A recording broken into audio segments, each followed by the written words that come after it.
So this is EE698G. We are at lecture 3. So we have started looking into a circuit called as delay lock loop. In short, this is called as a DLL. So before I do a quick recap of the DLL, I first want to make some announcements. One, I have noticed that not all of you have Mookit access yet. So if you don't have a Mookit access, either you can meet me immediately after the class, or you send me a mail with your mail ID so that I know what mail ID to add. Please inform your friends who have registered for this course also. Second, I will upload a small tutorial with 3 to 4 questions today, and we will have our first mini quiz on coming Wednesday. Is that okay? Okay. So that's it. And the portions for the mini quiz are till Monday's class. So till day after tomorrow's class, and we'll have the mini quiz on Wednesday. Again, the mini quiz will be straightforward. It will be based directly on whatever has been taught so far, or will be based on the tutorial. Okay.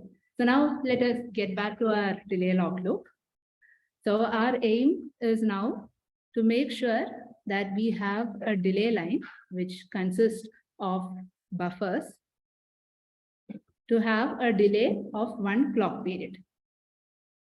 To do this, we are going to compare the output edge with the next edge at the input. So in comparing this, we are going to detect the phase error between them. Then based on this, we are going to either push or pull charges onto a capacitor or out of a capacitor. So in this process of pushing or pulling the charges out of the capacitor, we will develop a voltage VC across it. And this control node voltage VC will be used to tune the delay of this delay line.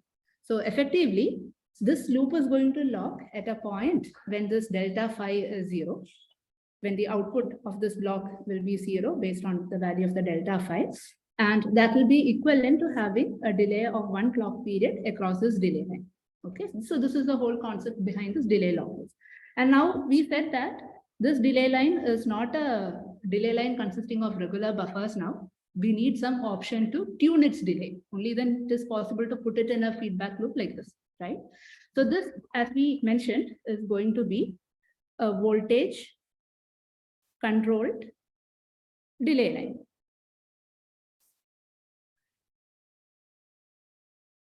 In short, this will be called as VCDL. Again, all the terminologies are very direct. Okay, so far we know that delay is a function of the charging and discharging currents.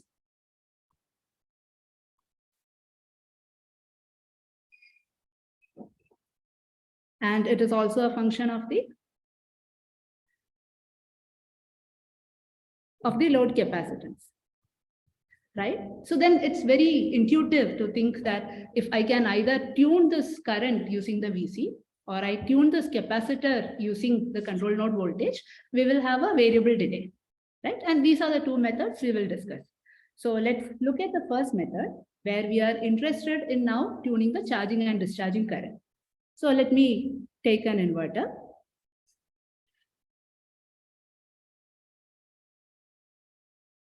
Right? So we have some load capacitance, input and output. So as a first step, let us focus only on the discharging current.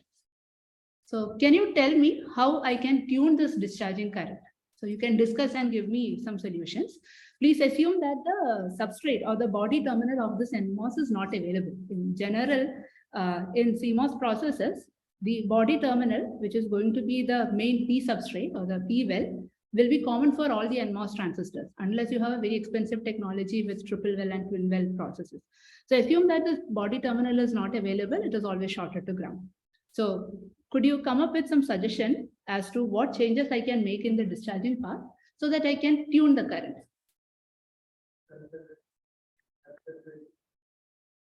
Correct, but you're talking about changing the W by L, right? But once I fix the W by L and it's fabricated and I have the IC, I cannot change its W by L again, right? So on the fly, basically the only control I have is some voltage. So I should be able to change some voltage and see the discharging current change. Right? So think of something. Maybe take 2 minutes, you can discuss and tell me an answer. So what change can you do to this bottom half of the inverter such that I tune some voltage VC and I change this current?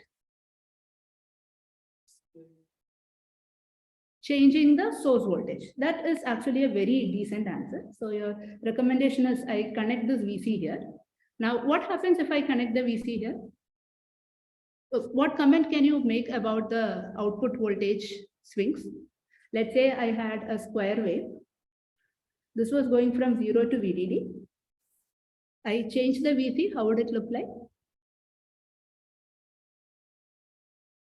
So this will go from VC to VDD, right? The swings have reduced. So there are some limitations to that method. I will come to that method towards the end of this class. Do you have any other suggestions? But this is actually a very valid method, but there are a little bit more things to look at it for that method. So we'll deal with it at the end. But so you add something here. Let's say I add a resistance and then I make this resistance variable with VC. Is that your method? Just the, So let me now give you a suggestion.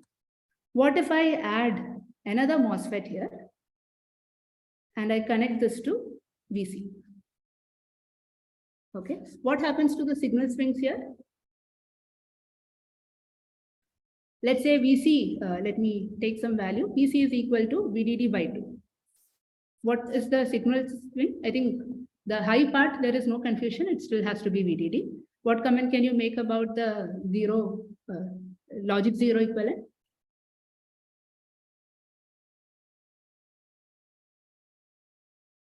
I have two NMOSs in series. So can an NMOS pass a ground in a clean manner?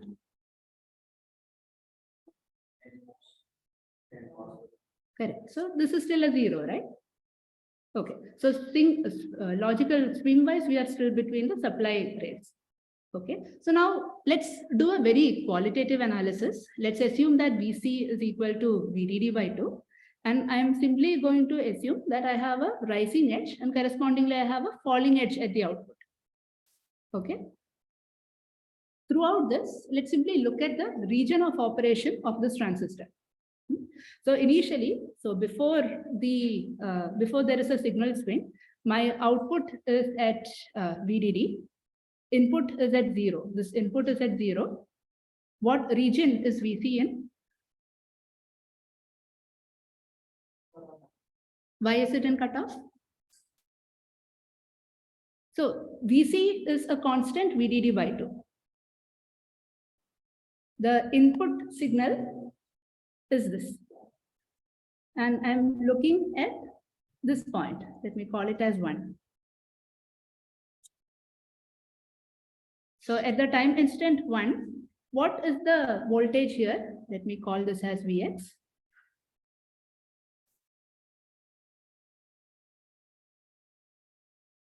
Why is it VDD? So, okay, again, what happens to this NMOS? M1, M2, I'm calling this as M3. M1 is in cutoff, right? If M1 is in cutoff, that means that no current can pass through this. So is this transistor in cutoff? It is not in cutoff. Its VGS is greater than its threshold voltage. VGS for this transistor is now VDD by 2. Which is generally expected to be greater than its threshold voltage, right? So M3 is not in cutoff, but its drain to source voltage is 0 because no current is flowing through it. So it's basically in linear region.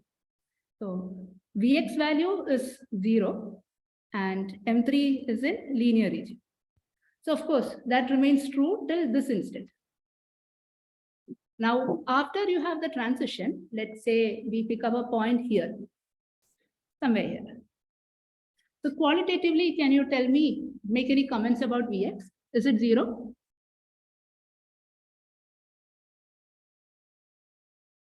Is it VDD?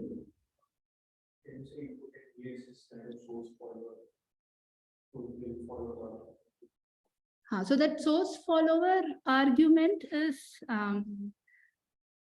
so this is again not incremental circuit analysis, right? So we are having very large swings. So maybe it's not exactly correct to say it's a source follower circuit here. But in general, you can say that there is some current flowing through this, right? So Vx has to increase. Yeah. So Vx will increase, and depending on what the value of the voltage at input is, depending on what this voltage is and the sizes of two transistors is, it will have some voltage, a non-zero value. Now, if that value, so I'll just write it as some positive value. If that value is greater than VDD by 2 minus VTH, it will be in saturation. If it is lower than that, it will be in linear region. So again, it's quite tricky to say whether it's in saturation or linear. I will have to go and exactly analyze all the voltages and the size. So it's either in linear region or in saturation region. Now let's say I wait for long enough time and I look at this instance. What is the value of Vx? What is the value of Vout? 0. So Vout is 0. This is also 0, which means this node also has to be 0, right? So it is at 0. And this is again in what is the region? Linear region. Right.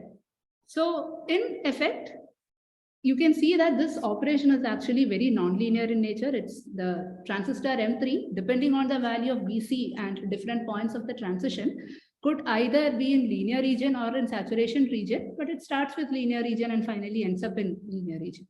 So instead of getting into the exact equations, I can still make this statement, right? As I increase my Vc, the effective resistance of the discharge path is it increasing or decreasing? Decreasing. So I increase my Vc, the discharge current increases, the effective resistance of the discharge path is reducing. Therefore, what happens to TPHL? TPHL will reduce. Is this clear? Right? Even without going into all these calculations, I can say this. I increase my Vc, the VGS of this transistor is increasing. Therefore, the current capacity will increase, which means the discharge current is larger. Therefore, my delay is going to decrease. So Vc increases, TPHL decreases. Now, let me qualitatively plot how this is going to look like with respect to Vc. So x-axis is Vc. I'm going to vary this from 0 to VDD. Y-axis is TPHL. Okay. So at 0.3, my output is at 0. It has completely discharged, right? So this capacitor has completely discharged. This transistor is on, which means current has to keep flowing through this. But if this has completely discharged and this is off, then there is no charge or current available to keep flowing through this, right? Once this reaches 0, we cannot have a current flowing through this. So this is at 0, this is at 0. The only possible solution is if this is also at 0. Because the VDS of both these transistors have to be maintained at 0 potential now. Because there is no current flowing through it. All right. So when the Vc value is VDD, that is when we expect to see the minimum value of the delay. Now, let's say we keep reducing, we'll expect to see TPHL increasing. What happens as we reach near VT?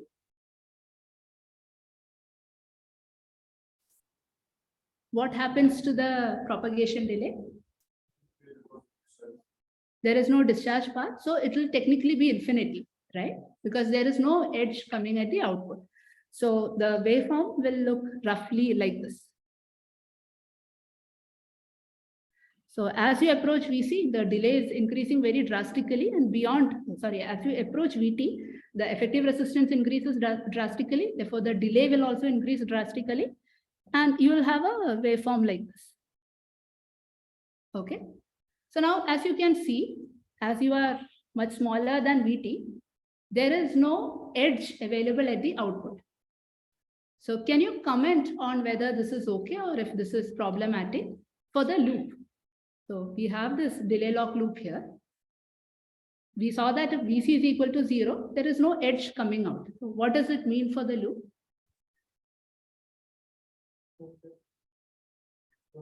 So the loop is broken now. So if you don't have an edge here, you can't detect delta phi, which means the rest of the path is now inactive. Therefore, it's actually quite dangerous to have a provision where the loop can get broken, correct? So now what is your solution for it? The problem is happening because we have infinite delay or the edge not coming out. And that is happening because we don't have a discharge path or a current available to discharge it. So what change can you recommend here? We remove all the unnecessary stuff.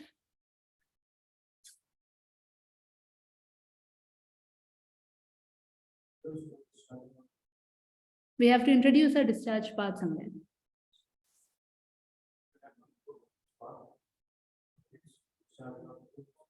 Which has to be much slower, right? So what change can I make here?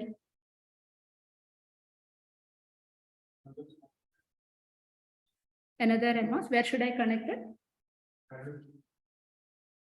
Here?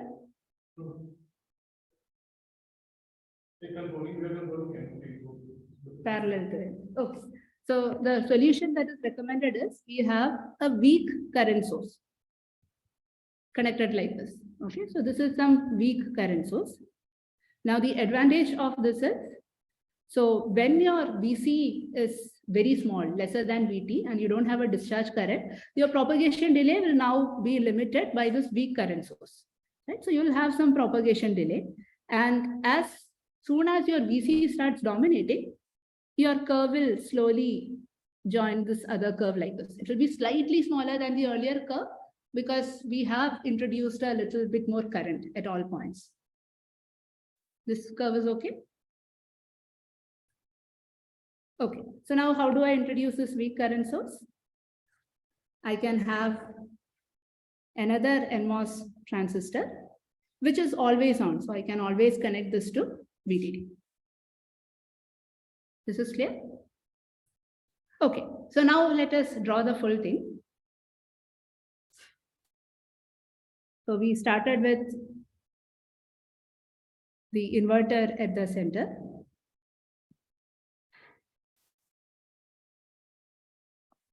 This is the input, output, and we have some capacitance here. Now we added a transistor here to have some control over the discharging current. This is connected to VC. We add another transistor here to always provide a weak current source. So this is connected to VDD. This is always on. Now, similarly, on the PMOS side, I can now control the charging currents. So first, let me add the weak current source. I want this to be always on. Where should I connect the gate to? It has to be connected to the ground. And then I need to have the controlling path here. What should I connect this to? Can I connect this to VC?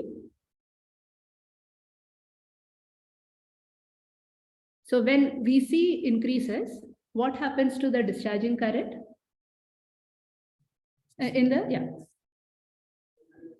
Discharging current increases.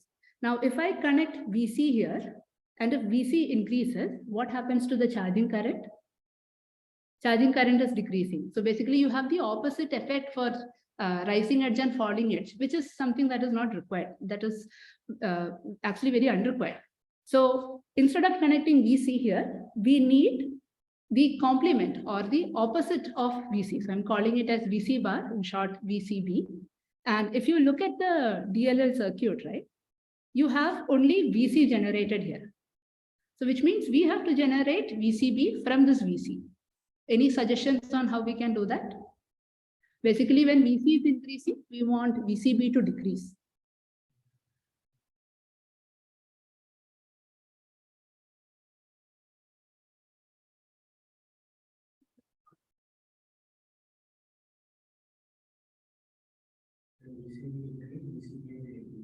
Yeah, when VC increases, VC bar should decrease.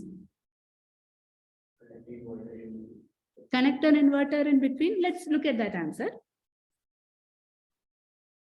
So our VC could be any value between 0 to VDD, right? So what if VC was, let's say, 10% of VDD?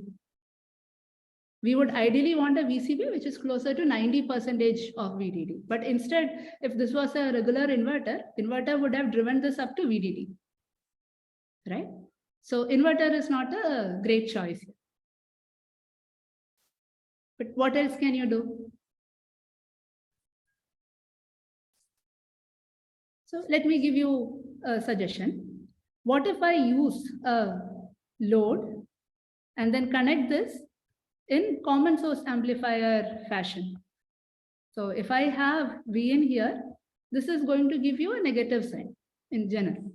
So instead of using any random node, I could use a PMOS diode connected load, right? So I give VC, I will get the complement of VC at this output node, which comes here, right? And I can size them appropriately so that I get the required value of VC bar for a particular value of VC. Is this clear? Okay, so let me quickly show you the full circuit for a single cell.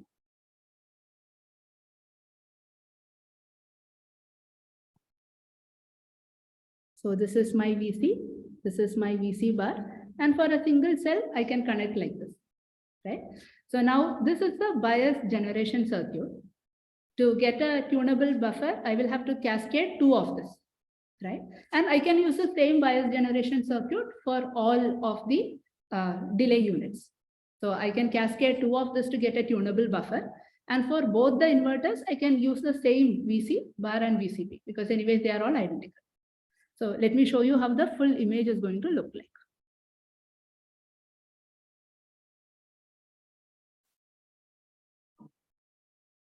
Right, so I have the bias generation circuit here.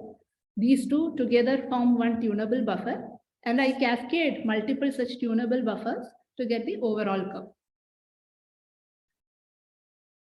So this way we have the total voltage control delay line using the method of varying the discharging current.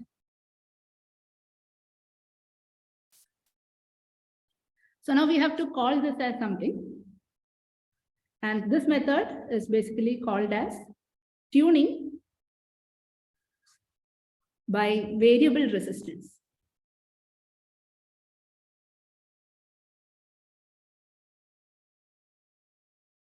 And this particular architecture also has the name current starved inverter. Because we are starving the inverter of the charging or discharging current. Okay. Any questions so far? All right, then let's talk about the gain of this delay line. Okay, so generally when you think of gain, you have a circuit, you have an input, you have an output, you make a small change in the input, your output changes by a small amount.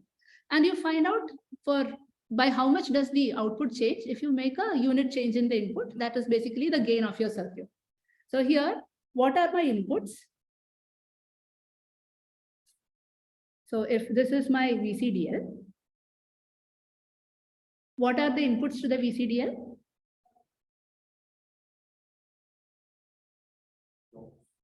So you have some input signal. Let me call this as Vn. What is the other input? You have this control node voltage Vc. So basically there are two inputs. There is some input signal and a control node voltage. Can you comment on the outputs?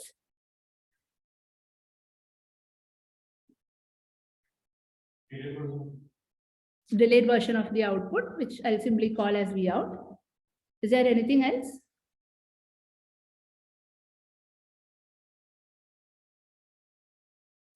So the total delay of this delay line is also a parameter that we are interested in, right? So this can also be considered as an output. So now we have to define a gain for this delay line, and this is defined with respect to this control node voltage and this delay. Okay, so the gain is defined as if I make an incremental change in VC, by how much does my delay change, right? So this is basically the derivative of the delay with respect to VC, which is also same as slope of the delay versus VC curve. Okay, so now let me make a comment about the delay here. Now this delay could either be the high to low delay, or it could be the low to high delay. That is, it could either be the delay from a rising edge to a rising edge, or it could be the delay from a falling edge to a falling edge. It's not necessary that they are exactly equal. And generally for a given application, we are usually interested in one of them. So we define the delay with respect to that edge, whether it's a rising edge or a falling edge, usually depends on the application. And in any case, we usually have the, for a given buffer, this high to low and low to high propagation delays, we usually try to match them, even if they are not exactly equal. Okay, so I'll come to why we should be paying some attention to matching them in a little bit, but let's continue this discussion on the gain. So let me look at this curve. So I have some delay now here, and we have the control node voltage here. This is in volt, this is in seconds. Okay, and let's say we have a curve like this. So KDL, or the gain, is basically the slope of this curve. And this is represented using the letter K subscript DL. DL again for delay line. Now, can you tell me the unit of KDL? This can be in seconds per volt. Now, as you are now aware of, you can easily convert a delay to phase. So you can also represent KDL in radians per volt. And given a value in seconds per volt, you are now in a position to convert it into radians per volt as well. Okay, so now let me come back to this question. So let's say I have this buffer. Is there any reason why we should focus on making its TPHL to be equal to TPLH? Maybe take a minute, discuss, and then give me an answer.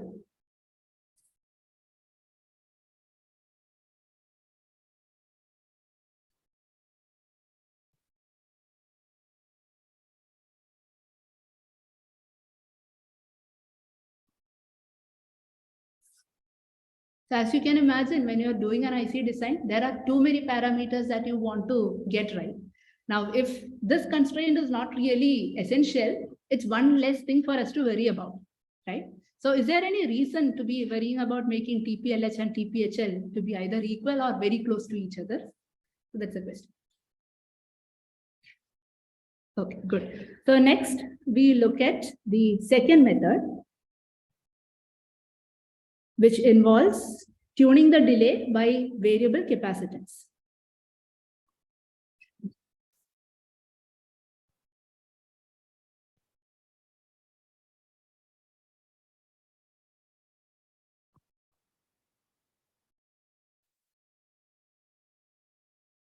So now I will have an inverter. Let me draw using the transistors itself.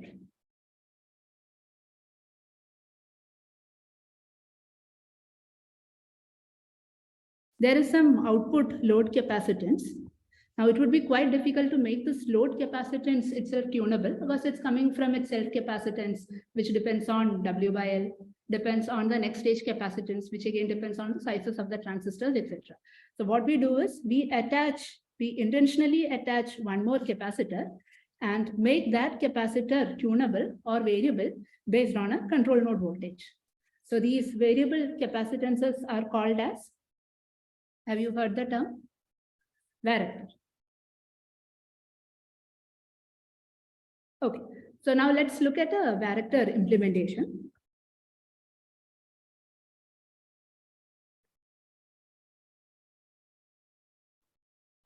So again, we have the P substrate. We have N-well. In this, we have two N plus diffusion regions. And then I have the oxide layer. And on top of this, I have the gate. So this is one node, which I will call as node A. And I connect these two together. Maybe I should use a different color. So I connect these two together and I call this as node B. So far, okay? Now, is this an NMOS or a PMOS? Why is it an NMOS? Drain and source are N plus. So look at it carefully. It's actually a trick question.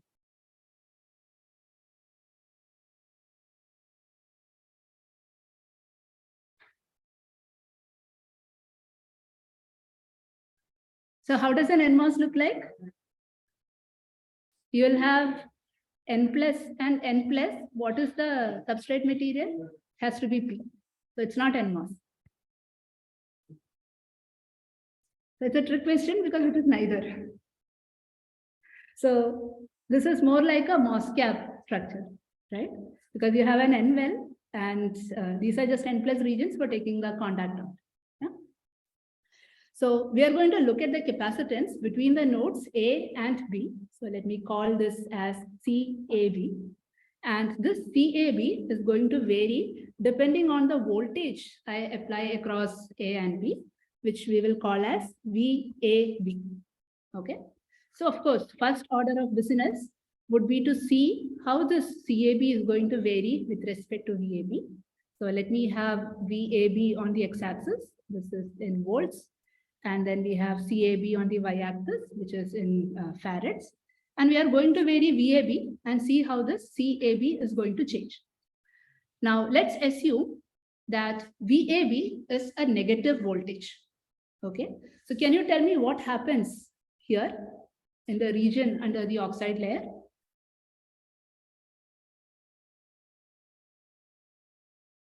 So VAB is negative, which means I have negative charges on the gate.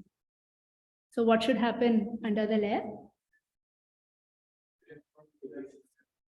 Why would electrons accumulate? Electrons will get repelled. So I will have a depletion region formed here, correct? And if there are any minority holes available, they will get attracted towards the surface. So in effect, I could think of this as two capacitances in series. So first capacitance, this is my node A. I will have the gate forming the first plate of the capacitor, and I will have a tiny plate here formed by the minority holes. So this is my first capacitance, and the distance between that capacitance is basically the thickness of this gate oxide. So can you comment on what this capacitance value should be?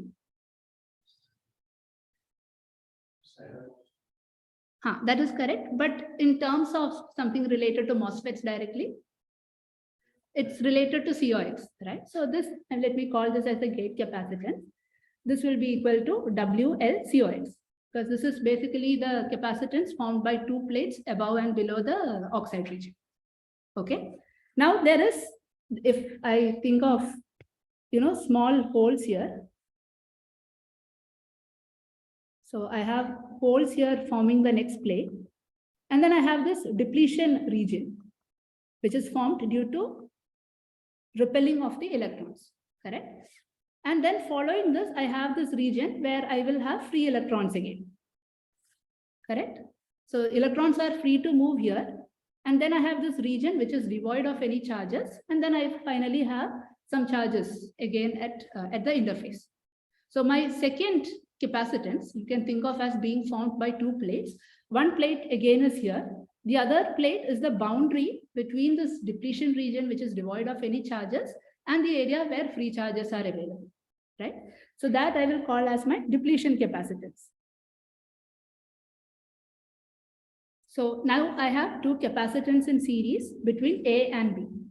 So is this intuitive argument okay? Okay. So can you tell me what the capacitance between CAB is in terms of CG and C depletion?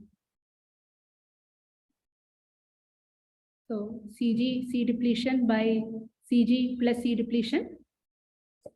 To make it more intuitive, now I'm going to divide both numerator and denominator by C depletion. So I get CG by 1 plus CG by C depletion. Okay. So now let's say, so we started with VAB becoming negative, right? Now I'm going to move in this direction. That is, I'm going to make VAB less negative, slowly make it 0 and then make it positive. So what change will you see as this happens? As VAB becomes less and less negative, what happens to the thickness of this depletion region? It reduces, right? So what happens to the depletion capacitance? It increases because it's inversely proportional to the distance between the plates. So now if depletion capacitance is increasing, what happens to CAB?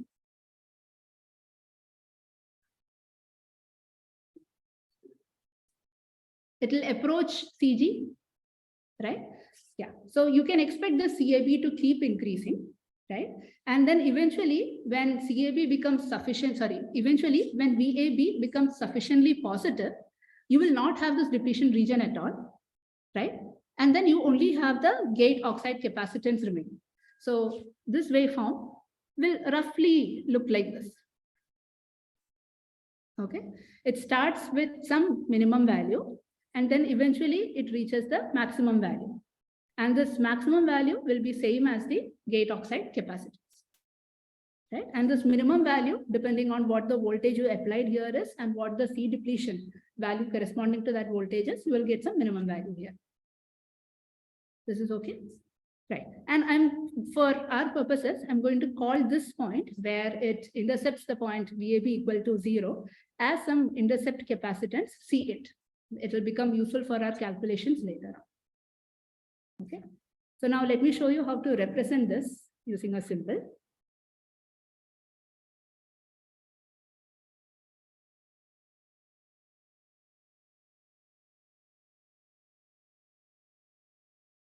So this is my node A, this is my node B.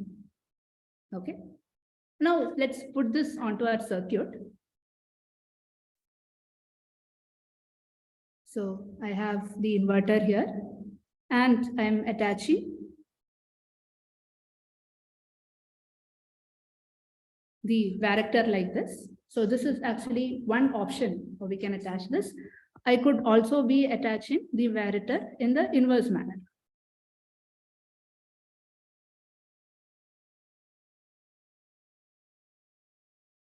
Where this is connected to VC.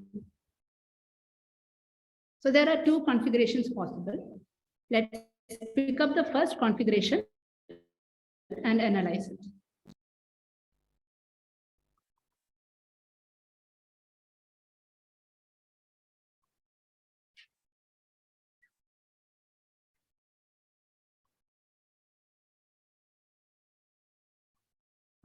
We are going to assume that VC is equal to VDD and then analyze this, and then we'll see what to do when VC varies.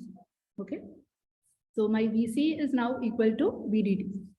I put a square wave here. What is my output? An inverted square wave. So I'm more interested in knowing what the maximum and minimum values are that this node can see. So it can see a 0 and VDD and any value in between. Basically, this node is going to change from somewhere between 0 to VDD. So which means my VAB can have, what are the possible values for VAB? So it can go anywhere from minus VDD to 0, right? So now if my VAB is, so depending on what the signal here is, my VAB will also be a waveform like this, right? So which means if I were to look at our curve of CAB versus VAB, Now, VAB is basically a square wave that is going like this. Correct? So corresponding to that, I can find out that my CAB will also vary like this. Correct? So now what value of CAB should I choose? To calculate the delay, I will need some value of CAB, or even to get an estimate of the delay, I should know whether the CAB is large, small, etc. So I just know that CAB is going to switch between two values. So how can I get an estimate of CAB? What should I do? Understood the problem?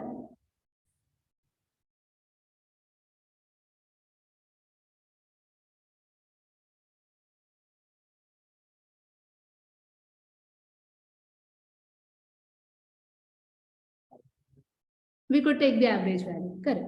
So taking the average value will give us a quick estimate. So if I assume that this signal is actually a 50% duty cycle signal, then if this is my Cmin and if this is my Cint, then I could say that the average value of CAB is simply equal to Cmin plus Cint by 2. So here is something for you to think about. What if this waveform is not 50% duty cycle? What if it was 70% for high, 70% of the time it had a higher value, and for 30% of the time it had this minimum value? Then how would you calculate the average? You can think about it. Okay, but for now, we have an average value for CAB. Okay. So now we are in a position to start evaluating how our delay is going to change. First, what I will do is I will vary my VC. I'm varying my VC and I'm looking at what the average value of CAB is. Right? For the given plot, can you roughly plot how it would look like? So for this configuration, where VC is connected here, VC is changing from 0 to VDD, how would the average value of CAB look like?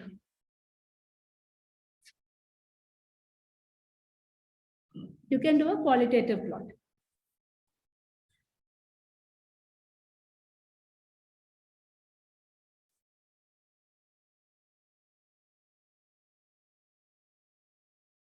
We are varying VC from 0 to VDD.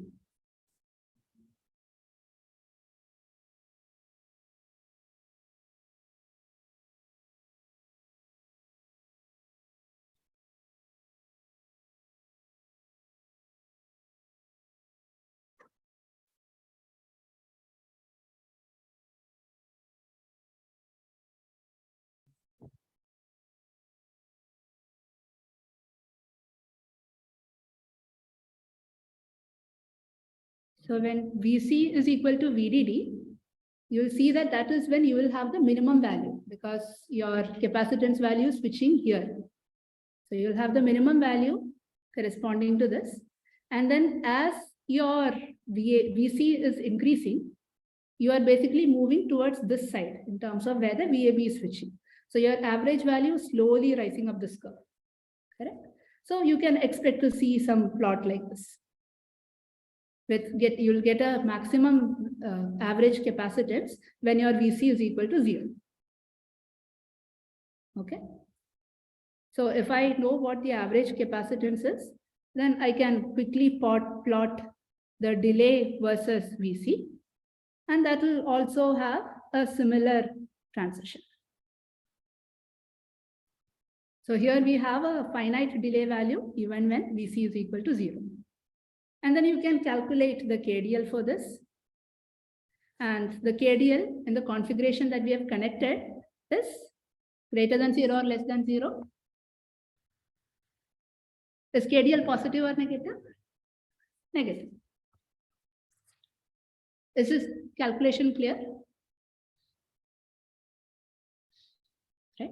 So now, next question for you is, for this configuration, can you do a plot of delay versus VC and find out if your KDL is positive or negative? So you can get this done for the next class. We'll wrap it up here.